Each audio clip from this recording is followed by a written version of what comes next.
오늘 하나님께서 우리에게 주시는 말씀은 사무엘하 9장 1절에서 13절 말씀입니다. 봉독은 1절에서 8절만 하도록 하겠습니다. 다윗이 이르되 사울의 집에 아직도 남은 사람이 있느냐?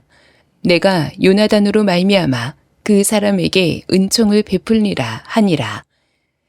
사울의 집에는 종 한 사람이 있으니 그의 이름은 시바라.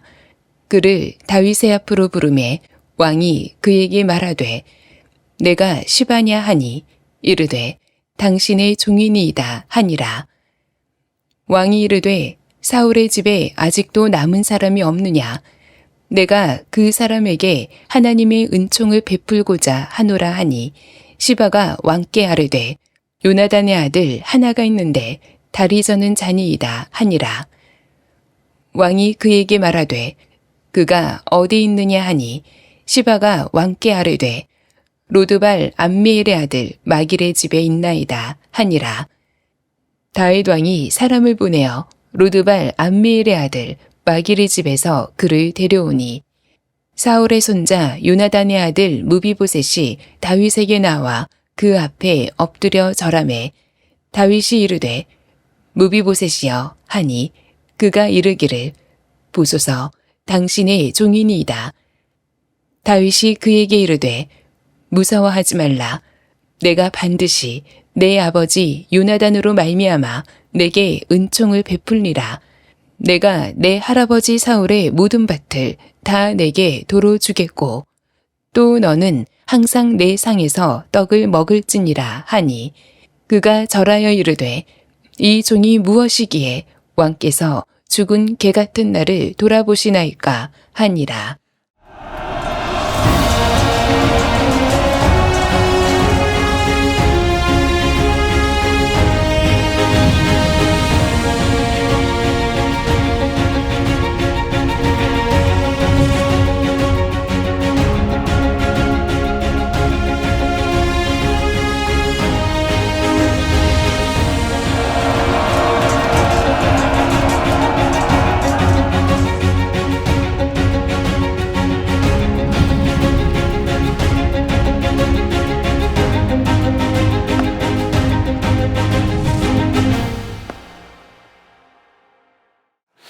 말씀을 통하여서 지극히 작은 자에게 찾아가 그를 위로하고 또 그를 채우는 그 은혜에 대한 이야기를 함께 나누고자 합니다. 여러분 혹시 이런 경험이 있지 않습니까? 어떤 사람이 말을 할 때 그 사람이 유명하거나 지위가 높으면 귀가 자연스럽게 기울어집니다. 반대로 가진 것도 이름도 없는 사람이 말을 하면 무심코 흘려듣게 되는 그런 경우를 참 많이 경험하지 않습니까? 제가 보니까 이 자리에 한 사람도 없는 것 같습니다. 다 밖에 사람 이야기입니다. 저는 2008년 한국으로 유학을 오게 되었는데 신학 공부를 하기 위해 왔습니다. 순수한 마음에 처음 왔을 때 신학교에서 들었던 시험 이야기를 하나 먼저 하겠습니다. 신학교 학부를 다닐 때 오전 시간 되면 11시면 정각으로 체프를 드리게 되었는데요. 신학과만 있는 학교가 아니기 때문에 여러 학과 학생들이 함께 모여서 한 1000명 이하로 모여서 뜨겁게 주님을 예배하고 찬양하는 그런 채플이 항상 있었습니다. 채플은 1시간 딱 하게 되는데 마치게 되면 12시. 어떤 시간인가요? 점심시간, 밥을 먹어야 하는 시간인데요. 가끔 채플을 마치고 나가는 그 통로에는 선교 동아리에서 주최하는 북한 어린이 혹은 아프리카의 영양실조에 걸린 어린아이를 돕기 위한 그 캠페인 후원이 있었습니다. 후원 캠페인이 있었습니다. 그래서 여러분 늘 경험해보는 그런 후원이지만 문구는 간단했어요. 커피 한 잔 값 3일만 모아주면 한 어린아이를 구할 수 있습니다. 이런 이야기였습니다. 자주 들어본 이야기가 아니겠습니까? 제가 살았던 중국에서는 이런 후원 캠페인을 볼 수 있는 상황이 아니었기에 저에게는 처음 유학 와서 모든 게 다 새로웠어요. 와, 이런 것도 다 하나? 이거 해도 되는 거야? 잡혀가는 거 아니야? 온갖 마음을 가지고 그 후원 캠페인 너무나 흥미로워서 오랜 시간 그들과 함께 그 자리에서 머물러 있었죠. 좀 전까지 채플실에서 수백 명과 가까운 학생들이 뜨겁게 찬양하고 말씀에 은혜 받으며 아멘으로 응답하였기에 처음 유학 온 순수한 유학생의 마음에 의하면 기대하기는 그 후원 캠페인 자리에 줄을 쭉 서서 너도 나도 서로 함께 후원하겠다는 사람들이 가득한 줄로만 알았습니다. 그리고 그렇게 기대를 했어요. 근데 웬일인걸 줄 서서 있어야 할 자리에 수많은 학생들이 점심시간이다 보니 점심 일식 먹을 거야? 나는 분식이 좋아. 저쪽 친구들은 나는 중식 먹을래. 그런 이야기를 하면서 지나치는데 그 후원 부스 앞으로 머물러서 커피 한 잔값 3일치를 모아서 후원한 학생은 7명이 채 안 되었습니다. 어떻게 되었을까요? 제 마음 가운데 단단히 시험을 받게 된 거죠. 순수한 마음 때문인지는 모르겠습니다만은 그때 저희 마음은 복잡해지기 시작했습니다. 이게 어찌된 일인가? 좀 전까지는 그렇게 뜨겁게 찬양하고 설교자의 말씀을 통하여서 은혜를 공감하지 않았던가? 나 같은 죄인 위에 십자가 위에 달려 죽으신 예수님의 죽으심을 향하여 그토록 감격하던 우리가 아니었던가? 그런데 왜 은혜를 받은 사람이 지금 이웃을 향한 한숨과 아픔은 그저 지나치고 있는 것인가? 그 당시의 마음이었습니다. 그리고 유학 온 지 10여 년이 흘렀습니다. 이 말씀 본문을 묵상하면서 다윗이 무비보셋을 향하여 베푼 이 은총의 사랑, 자비의 사랑을 한번 경험하고 묵상할 때 똑같이 10여 년 전에 가졌던 그 마음이, 그 질문이 저를 향해서 질문이 되었습니다. 어떤 질문이 되었을까요? 그럼 오늘날 10여 년이 지난 이후 나라는 존재, 어떤 존재입니까? 하나님의 크신 은혜를 받은 사람으로서 지금 누군가를 조건 없이 사랑하고 섬기고 있는 것인가? 저를 향한 진지한 질문이 되었습니다. 또 하나 질문이 있었습니다. 그렇다면 나의 주변에는 외면받고 있는 아픈 자들의 슬픔은 없는 것인가? 나의 주변에는 지극히 작은 자의 슬픈 한숨이 더 이상 존재하지 않았던가? 라는 질문을 저 스스로에게 진지하게 한번 던져보게 되었습니다. 오늘 이 질문이 비록 저의 질문만 아니라 이 자리에서 함께 말씀 나누는 여러분을 향한 나의 질문이 될 수 있기를 주님 이름으로 부탁을 드립니다. 본문 말씀 이렇게 시작합니다. 1절 말씀에 보니 다윗이 이르되 사울의 집에 아직도 남은 사람이 있느냐라는 질문이 되었습니다. 여러분, 이 말씀은 가볍게 지나갈 수 있는 말씀이 아닙니다. 상황적으로 그런 특별한 의미가 있기 때문에 그렇습니다. 지금 다윗은 정치적 안정과 군사적 승리를 크게 성취한 상황이기 때문에 더더욱 그렇습니다. 어떤 의미일까요? 무슨 말입니까? 이제 나라를 더욱 부강하게 만들기 위해 집중해야 할 일이 산더미처럼 쌓여있는 다윗이란 말씀입니다.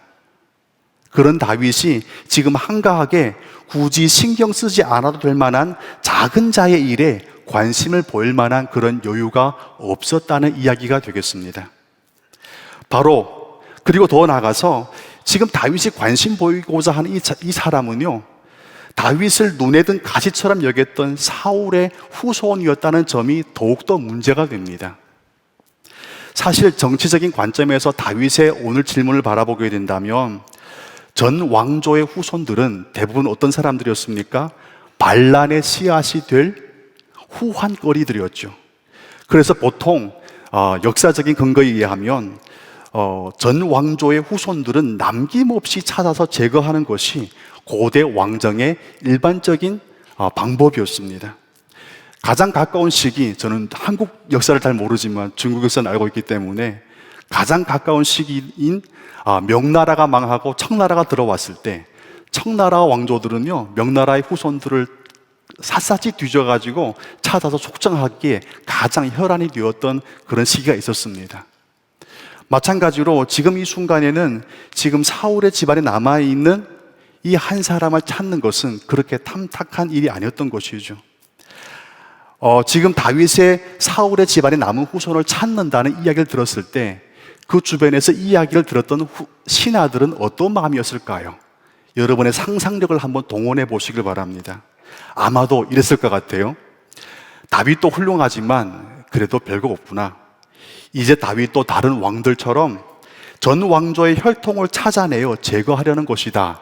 드디어 올 것이 왔구나 하는 그런 마음을 가지지 않았을까요? 왜냐하면 전 왕조의 후손을 살려두는 것은 정치적인 관점에서 말씀드렸지만 상식적이지도 않고 매우 큰 리스크를 감수해야 하는 행동이기 때문에 그렇습니다. 담임 목사님께서 1부에 3부까지 사자성어 한마디 말씀해 주셨는데 원고에는 없었지만 제가 원어민으로서 여러분에게 한번 해드리고 싶어서 지금 임시로 적어놨습니다. 양호후환이라는 우리 한국어인데요, 원어민의 발음은 이렇습니다. 양후허환. 함께 따라해 볼까요? 양후허환. 여러분이 웃어주니까 설교자의 부담이 많이 줄어들었습니다. 그렇게 사실은 호랑이 자식을 키우는 것은 이후를 향해서 별로 바람직한 일이 아니라는 것이죠. 애초에 싹을 잘라버려야지 싹을 키우는 것은 후환거리가 된다는 얘기가 되겠습니다. 그런데 이어지는 다윗의 말은 참 우리의 상식을 완전히 뒤집어 놓는 이야기를 하고 있습니다. 어떤 이야기를 했습니까? 지금 다윗의 말은 사울의 후손을 찾아서 죽이는 것이 아니라 오히려 은총을 베풀겠다고 말하기 때문에 그렇습니다. 함께 성경 말씀을 함께 읽어보겠습니다. 시작. 내가 요나단으로 말미암아 그 사람에게 은총을 베풀리라. 아멘. 여러분, 선입견과 편견을 다 버리십시오. 우리가 생각했던 그것이 사실이 아닐 수 있습니다. 다윗 보니까 그랬거든요.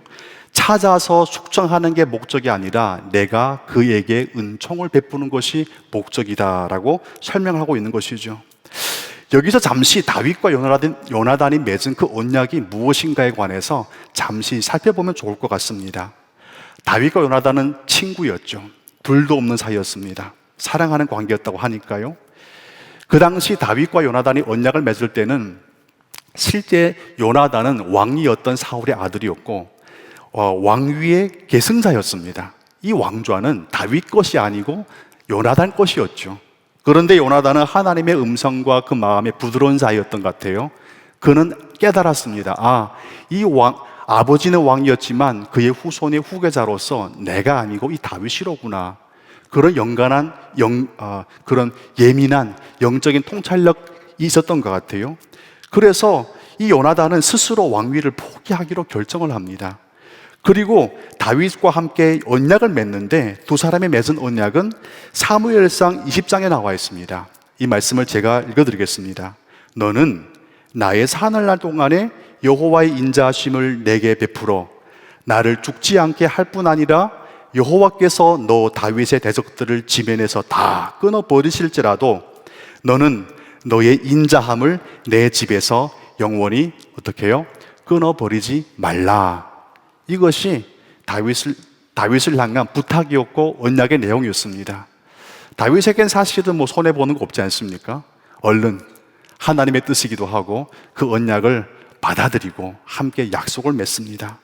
그들은 함께 맹세를 하죠. 그 맹세는 서로의 맹세가 아니라 어떤 약속인가요? 하나님 앞에서 맺은 언약의 관계, 즉 거래가 아니라 약속이었던 것이죠. 두 사람이 맺은 언약을 요약하면 아주 쉽습니다. 요나단은 말합니다. 너가 왕이 되었을 때 나와 내 집안을 끊어버리지 말고 은혜를 항상 베풀라 라는 요청이었고 다윗은 그 요청에 응답을 한 거죠. 그런데 사실 지금 다윗이 이 요나단과의 언약을 기억했다는 시점을 놓고 보면 굳이 아무도 알지 못하는 언약의 내용, 너와 나만 아는 이야기, 비밀, 누구도 알지 못하는 어찌 보면 그야말로 잊혀진 약속이 되었던 이 약속을 끄집어내어서 굳이 지키지 않는다고 해서 누가 뭐라고 하지 않는 이 현실을 위해서 다윗이 그 약속을 다시 상기했다는 것은 남다른 면이 있다는 것을 보여주는 것이죠. 다윗이 하나님 앞에서 맺은 약속은 다윗이 하나님 앞에 맺은 약속에 대한 그 책임감, 그 태도를 보여주는 말씀이 되는 것이죠. 다윗이라는 인물은요, 남다른 점이 있습니다. 그는 하나님 앞에서 맺은 약속은 사람들의 기억과는 상관없이 아주 중요합니다. 누가 보지 아니할지라도 자신의 양심과 믿음 안에서 끝까지 지켜야 한다는 신앙의 확신이 있었던 것 같습니다. 여러분에게도 이와 같은 확신이 있기를 바랍니다. 누가 뭐라 하지 않을지라도, 누가 굳이 보지 아니할지라도 나는 하나님 앞에서 나의 신앙 양심에 확신을 하건대 이 약속은 끝까지 지킬지어다. 여러분, 그 신실함이 여러분의 성품이 될 수 있기를 축복합니다. 아무도 기억하지 않는 잊혀진 약속을 기꺼이 기억해내어서 최선 다해 실천하려고 하는 이 장면은 다윗이 단순히 능력만 탁월한 왕이 아니라 정말 남다른 영적인 특별한 품격이 있는 왕이었다는 것을 증명해 주는 것이죠. 이 자리 빌어서 여러분에게도 똑같은 탁월한 영적의 품격이 있길 바랍니다. 근사해지길 바랍니다. 누가 나를 손해보게 할지라도 내가 한 확신이 있다면 나는 너를 향해서 끝까지 책임질 거야. 여러분, 이것이 예수 믿는 사람의 성품이 아닌가요? 비록 아무 사람도 모르는 거지만 비록 내게 이익이 되지 않고 이 약속을 지킴으로 손해를 볼지라도 그럼에도 하나님 앞에서 한 약속은 결코 가볍게 여기지 않고 끝까지 실천하는 이 다윗의 모습이 여러분과 저에게 주는 명확한 메시지가 있는 줄로 믿습니다. 여기서 우리가 던져야 하는 하나의 궁극적인 이야기가 있습니다. 하나 질문이 있습니다. 자칫 다윗을 배우라 하는 질문일 것 같아서 제가 다시 질문 드립니다. 그렇다면 다윗은 원래부터 성품적으로 탁월한 사람이었던 것인가? 그가 너무나 탁월했기 때문에 태생적으로 이런 남다른 영적인 품격을 가질 수 있었던 것인가? 라는 질문을 던져야만 합니다. 다윗은 탁월했다, 고로 그는 남다르다, 이런 것입니까? 성경 말씀에 보니 그렇지 않다고 이야기해요. 다윗은 원래부터 완벽하지도 않고 탁월한 사람이 아니었습니다. 그도 실수합니다. 그도 넘어집니다. 때로는 치명적인 죄를 범하기도 했습니다. 그럼에도 다윗을 나중에 하나님의 마음에 합한 사람이라고 평가를 한 이유는 무엇입니까? 실수하지 않아서? 삐딱한 모습이 없어서? 아닙니다. 넘어지지 않아서? 그것도 아닙니다. 매 순간마다 자신의 부족함을 사랑으로 끝까지 바로잡아 주시고 또 다시 세워주시는 하나님의 크신 은혜를 항상 경험하는 영적인 민감성이 있었기에 다윗의 이 성품은 만들어진 성품이지 타고난 성품이 아니라는 것입니다. 여러분도 얼마든지 타고나지 않아도 하나님의 은혜를 향해서 활짝 열려진 마음만 있다면 하나님께서 토기장이가 되어 여러분의 인생을 이렇게 만져주셔서 다윗처럼 탁월한 성품의 소유자로 만들어갈 줄로 믿으시기 바랍니다. 그러니 정의되는 이제 신실한 인격에 대한 정의가 있는데요. 자막이 준비되어 있나요? 함께 자막 말씀을 함께 읽어보시면 좋겠습니다. 시작.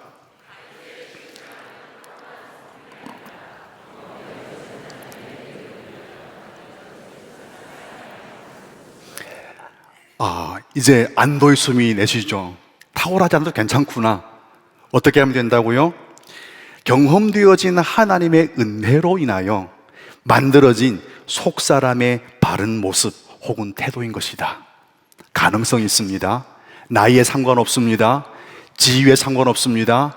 여러분의 처한 상황에 상관없습니다. 여러분께서 하나님의 은혜를 경험하고자 하는 겸손한 마음만 있다면 얼마든지 하나님의 은총을 공급받아 여러분도 다윗처럼 탁월한 남다른 영적인 품격의 소유자로 거듭날 줄로 믿으시기 바랍니다.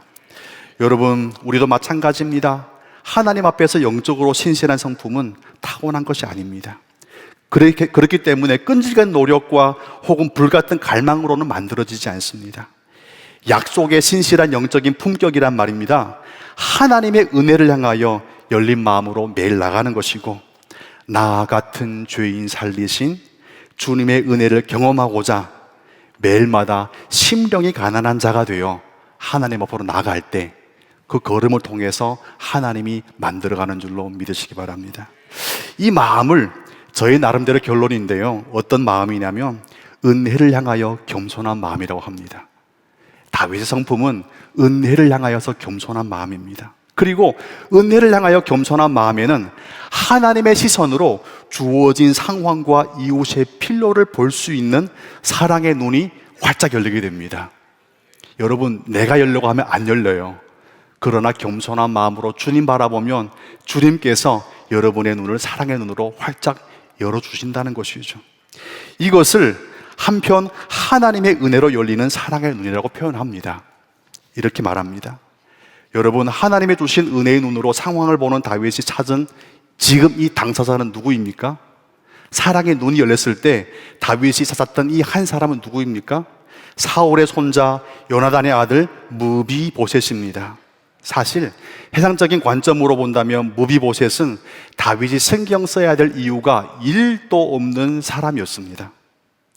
그럼에도 불구하고 다윗이 신경 쓰게 된 것은 다윗이 탁월해서가 아니라 어떤 눈으로 바라봤다고요? 사랑의 눈으로 볼 수 있었기에. 심령이 가난한 자의 은혜, 가난한 자에게 주신 그 사랑의 눈으로 바라보면 모든 것이 하나님의 시선으로 보이게 되는 것이죠. 무비보셋에 버려진 삶에 대해서, 현실에 대해서 사울의 종이었던 시바라는 한 사람이 이렇게 설명합니다. 함께 말씀을 읽었으면 좋겠습니다. 시작. 요나단의 아들 하나가 있는데 다리 저는 자니이다. 이 사울의 종의 소개에서 무비보셋에 처한 그 처참한 상황이 잘 표현되지 않습니까? 아마도 무비보셋은 다윗을 피해서 숨어 살았으며 두려운 마음으로 하루하루를 전전긍긍했을 것 같습니다. 전 왕조의 후손이 지금 현재 왕에게 그의 신분이 밝혀진다는 것을 무엇을 의미하는 것입니까? 사형장에 끌려가는 것과 마찬가지이기 때문에 그렇습니다. 그래서 지금 피할 수 없는 만남이 드디어 이루어졌죠. 사실 무비보셋이라고 다윗 만나고 싶었겠습니까? 피할 수 없는 만남이었죠. 그 만남이 이루어진 이후에 다윗이 목적이 자신을 해하는 게 목적이 아니라 은총을 베푼다는 이야기를 듣고 무비보셋이 한 고백이 있습니다. 그 고백이 그의 심경을 잘 표현하거든요. 8절 말씀입니다. 그가 절하여 이르되 이 종이 무엇이기에 왕께서 죽은 개 같은 나를 돌아보시나이까 하니라. 여러분, 이것이 무비보셋의 진실한 자의 모습입니다. 죽은 개 같은 나라는 표현은 무엇을 설명하는 것이죠? 지금 다윗의 관념과 자비가 없이는 무비보셋의 생존을 위한 그 어떤 노력도 몸부림도 아무 의미가 없다는 것을 스스로 인정하는 것입니다. 즉 다윗, 당신이 베푼 은총 안에서 내가 살고 있다는 것을 지금 고백하고 있는 것이죠. 그러니 나는 존재할 수는 이유가 없지만 당신의 허락 때문에 존재합니다. 그와 같은 확신을 해주는 것이죠. 지금 이 장면을 여러분 눈 감지는 마시고요, 감았다 생각하시고 한 폭의 그림으로 한번 그려보면 좋겠습니다. 저는 그림을 잘 못 그립니다만 아마 상상은 잘합니다. 한번 이 모습을 나의 생각으로 상상을 해보십시오. 어떤 그림이 나올까요? 저의 그림에는요, 목에 칼이 들어와도 결코 아무 말할 수 없는 무비보셋, 그리고 아무런 반항할 수 없는 이 무비보셋에게 절대적 자비를 베푸는 다윗의 모습이 이렇게 그려졌습니다. 중요한 것은 그림이 아니라 여러분이 그린 그 상상 속의 그림을 위해서 이름을 붙여본다면, 제목을 붙여본다면 뭐라고 붙일 것 같습니까? 저는 이렇게 붙였습니다. 주제, 은혜란 무엇인가? 부제, 자격 없는 자에게 베푼 자비. 여러분 어떤 이 그림을 향해서 어떤 주제를 붙일 것 같습니까? 은혜란 무엇인가? 부제, 자격 없는 자에게 베풀어진 자비함. 여러분, 다윗과 무비보셋의 만남에서 우리가 깨달을 수 있는 아주 중요한 은혜의 본질이 있습니다. 은혜란 무엇일까요? 은혜란 자격을 갖춘 자에게 베풀어지는 보상이 아니라 은혜란 자격 없는 자에게 베풀어지는 온전한 사랑이다. 동의가 되시나요? 그리고 본문에서 보여주는 은혜는 더 실제적입니다. 죽은 개로 자신을 말하는 무비보셋을 기꺼이 나의 가족으로 받아주고 끝까지 품어주는 파격적인 사랑이다. 죽은 개로 자신을 설명하는 무비보셋을 기꺼이 나의 가족으로 받아주고 끝까지 품어주기를 결단하는 파격적인 사랑이다.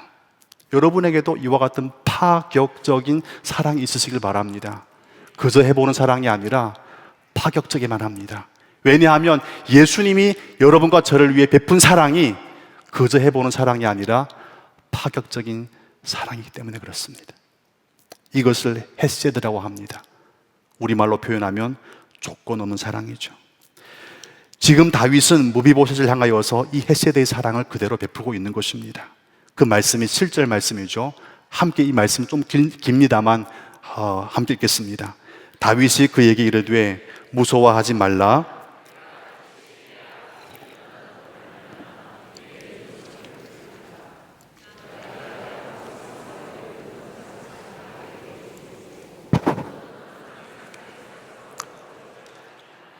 아멘. 다윗이 말해서 좀 더 깊이 살펴봐 하는 사랑이 있습니다. 파격적인 사랑이라고 했죠. 사랑의 출처는 하나님이라고 했습니다. 그렇다면 이 은혜의 깊이와 넓이는 어떠한 건가요? 은혜 깊이와 넓이에 대해서 한번 주목해 보길 바랍니다. 여러분, 다윗은 무비보셋을 단지 파격적으로 한번 살려줄게, 갈 때까지 가봐, 더 이상 내 눈앞에 나타나지 마, 그런 게 아니었어요. 단지 살려주고 끝이 난 게 아니었습니다. 다윗은 무비보셋을 왕의 식탁에 초대해 주었습니다. 즉 그것도 한 번이 아니라 항상 식탁에 앉아서 함께 먹을 수 있도록 왕의 명령으로 한 것이죠. 11절에 보니 무비보셋은 왕자 중 하나처럼 왕의 상에서 먹으리라 고 말씀하고 있습니다. 여러분, 이 본문에서 우리가 발견할 수 있는 은혜의 넓이와 깊이가 있습니다. 구약에서 왕의 식탁에 함께 앉아 먹는다는 것은 단지 음식만 함께 먹는 정도가 아닙니다. 그 존재를 그대로 받아들였다는 것이고 왕의 보호 아래 두겠다는 것이고 더 나아가서 너는 나의 패밀리야, 너는 나의 가족이야 라고 받아주는 행위인 것이죠. 가족은 어떤 것입니까? 가족은 일회성 관계가 아니라 영원한 관계인 것이죠.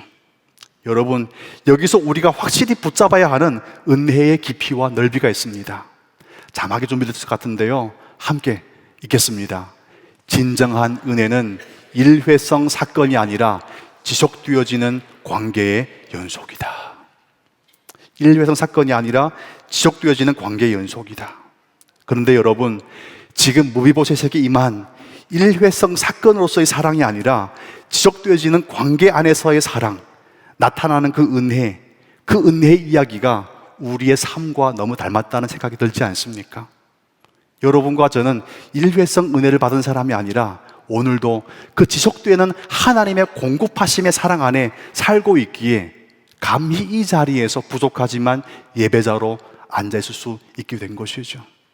여러분과 저가 사실은 무비보셋인 것입니다. 사실 우리도 무비보셋처럼 스스로는 조금도 가능성을 찾아낼 수 없는 사람들이었지만 어떻게 하나님 자녀가 된 것입니까? 예수님의 십자가 사랑 때문에. 로마서 말씀을 빌려 설명하자면 우리가 아직 죄인 되었을 때에 십자가 위에 독생자의 생명을 대가로 내어주신 하나님의 사랑 때문에 우리는 지금 왕의 식탁에 앉아 예배의 잔치를 마음껏 누리게 된 것이죠.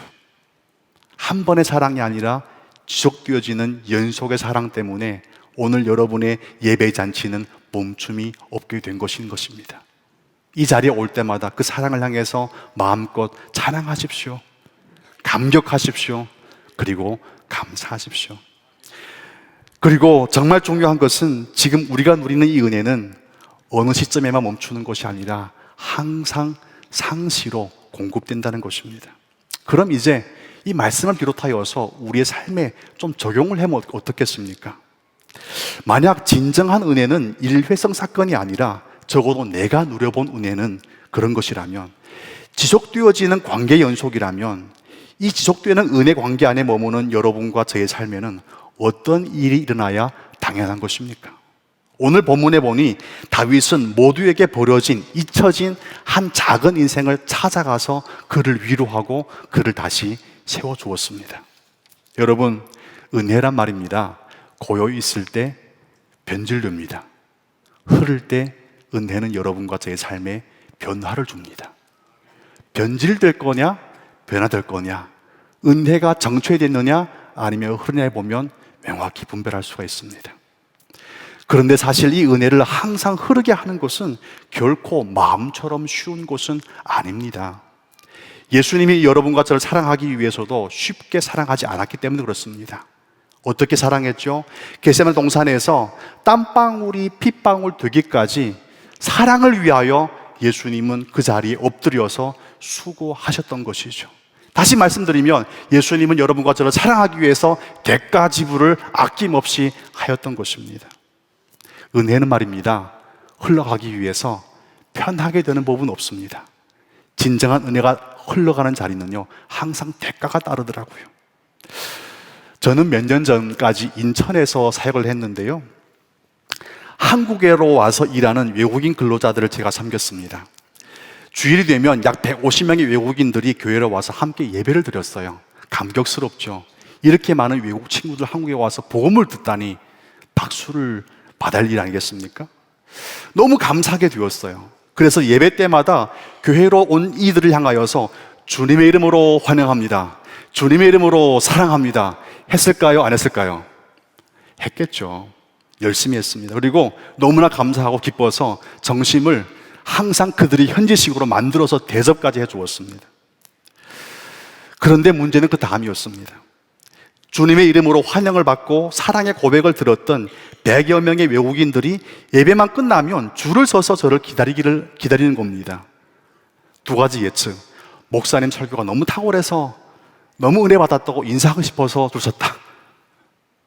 두 번째, 그런 것은 아니고 목사님께 부탁드릴 일이 많아서 줄 섰다. 어느 것일까요? 아쉽게도 전자는 아니더라고요. 후자였습니다. 그들이 줄 서서 기다리는 이유는 저에게 부탁할 일이 너무나 많았기 때문입니다. 그만큼 문제가 많다는 것이죠. 목사님, 아파요. 수술 받아야 할 것 같아요. 나도 받아본 적 없는데. 목사님, 사장님 월급 안 줘요. 제가 갔다가 욕을 많이 먹었습니다. 목사님, 제 친구가 술 먹다 난동 부렸는데 지금 경찰서 갔습니다. 나보고 어쩌라고. 갔죠. 당신이 누구이냐? 목사라고 하고, 제가 경험해보지도 않아들 일을 많이 했습니다. 욕도 먹어보고, 매까지는 안 맞지만 멱살도 잡아보고. 어렵더라고요. 심지어 제가 알지 못하는 외국인이 숙소에서 심정지가 왔어요. 그리고 이제 구급한 상태에서 심장은 뛰었는데 뇌사 상태가 가게 된 겁니다.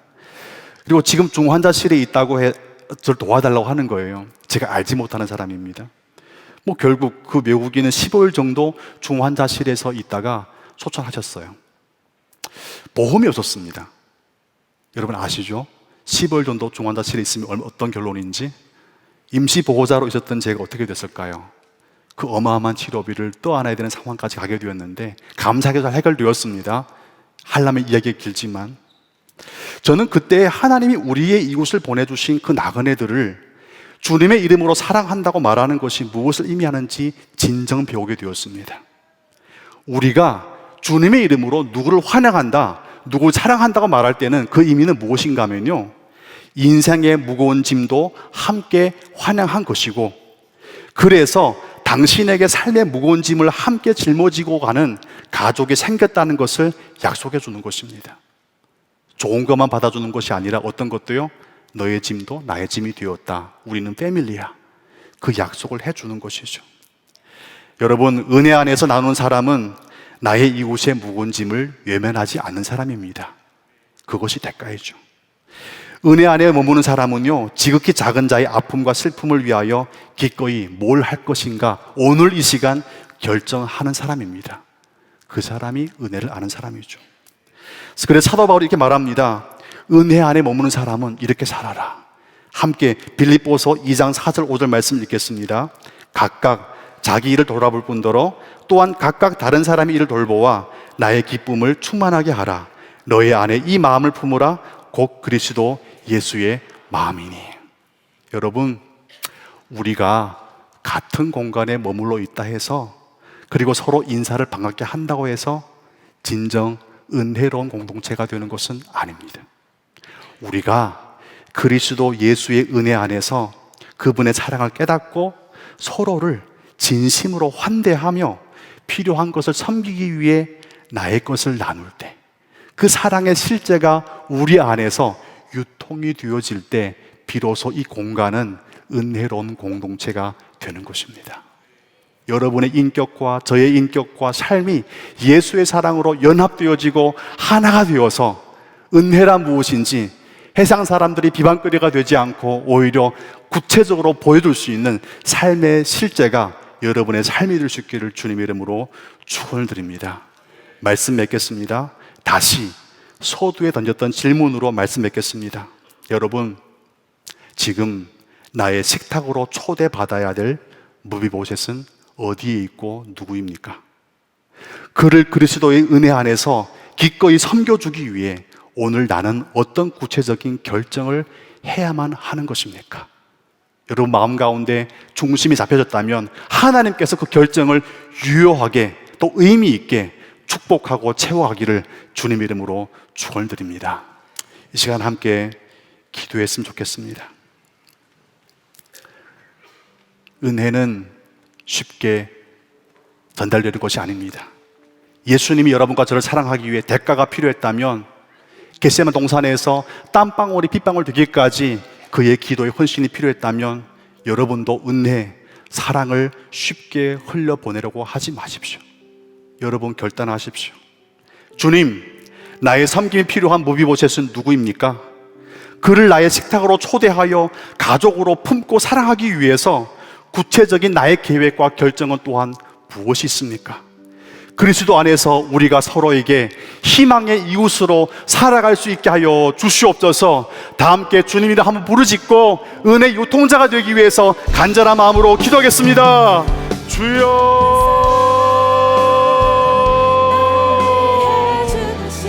오 하나님, 무비보셋을 향한 하나님의 사랑을 들었습니다. 다윗의 이야기를 들었습니다. 성경에 기록된 그이만의 이야기가 아니라 하나님 허락하신 나의 얘기가 되게 하여 주시옵소서. 주님, 나의 식탁 초대받아야 될 무비보셋은 누구십니까? 그를 그리스도의 은혜 안에 섬기기 위해서 오늘 나는 어떤 구체적인 결단을 해야만 하는 것입니까? 주님, 결정하게 하시고 계획까지 하시고 오늘 예수님의 은혜를 구해서 이 사랑을 하나님 선택하여지고 누려지는 은혜가 있게 하여 주시옵소서. 주님, 우리의 마음 가운데 헤세드의 사랑이 누려지게 하여 주시옵소서. 우리의 심리 가운데, 지체 가운데 겸손한 마음이 허락하여 주시옵소서. 가난한 자에게 다가가서 지극히 작은 자의 은혜를 베푸는 것이 아니라 하나님의 사랑을 아는 것만큼 아낌없이 쏟아붓는 은혜가 있게 하여 주시옵소서. 주여 감사합니다. 주님 감사합니다. 예수님이 나를 향한 사랑이 진실한 것이라면, 그래서 오늘 나는 그 감격 안에 살아가는 존재라면 예수님의 사랑이 나에게서 일련의 사건으로 끝나는 것이 아니라 나의 삶의 전부를 통하여서 그 사랑이 흘러가게 하는 축복의 통로로 살아가게 하여 주시옵소서. 우리가 바로 무비보셋이었습니다. 자격 없는 자에게 부른 사랑을 기억할 때 우리 또한 이웃을 향하여서 너 사랑받을 자격 있어, 묻지도 따지지도 않게 하고 계산을 하는 것이 아니라 아무런 조건 없이 예수님의 사랑을 그대로 전달하고 그 영혼을 닫아서 위로하고 세워가는 우리 공동체의 식구들 되게 하여 주시옵소서. 그래여서 은혜란 무엇인가 궁금증을 짠하게 하는 그런 성도가 아니라 우리 이웃에게 은혜란 이런 것이구나, 그래서 하나님이 위대한 것이구나 라는 감격을 확신하게 하는 우리 공동체 성도를 되게 하여 주시옵소서. 그 자리 가운데 우리 믿음이 굳건해지게 하시고 다시 세워지는 축복을 마음껏 누리게 하여 주시옵소서. 영광을 주님께 돌리고 살아계신 예수님 이름으로 간절히 기도드립니다. 아멘. 시간 다 함께 자리에 일어나셔서 봉헌 찬양을 드리겠습니다.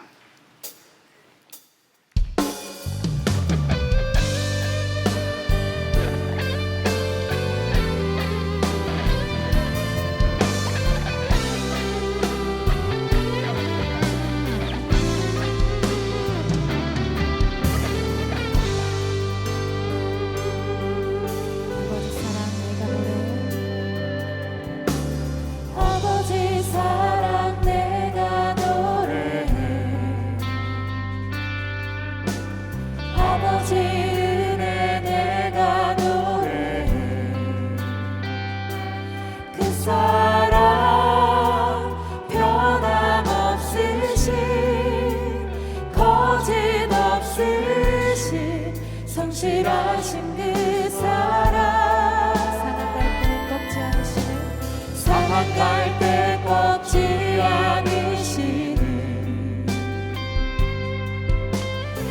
꺼져가는 등불 끄지 않는 그 사랑, 변함없으신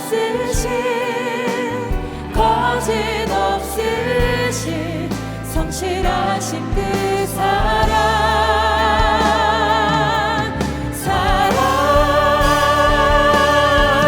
그 사랑,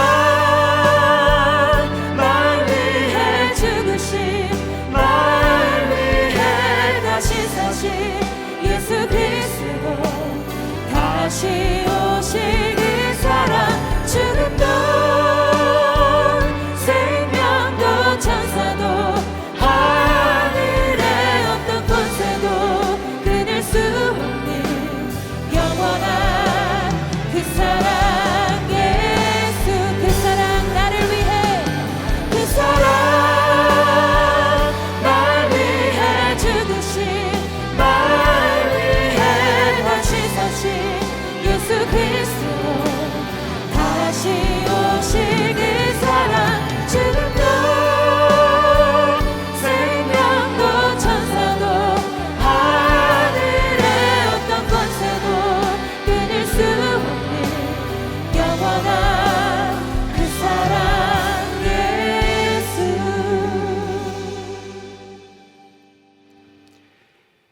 이제는 우리 주 예수 그리스도의 은혜와 하나님 아버지의 크신 사랑과 성령 하나님의 적용하심과 인도하심의 은혜가 오직 작은 자를 향하여 외면치 않고 대가를 지불하는 사랑을 위하여 실천하는 용기와 은혜를 구하는 성도님들의 믿음과 삶의 경건 위에, 또 가정의 만사 위에 영원히 함께하옵기를 간절히 축원하옵나이다.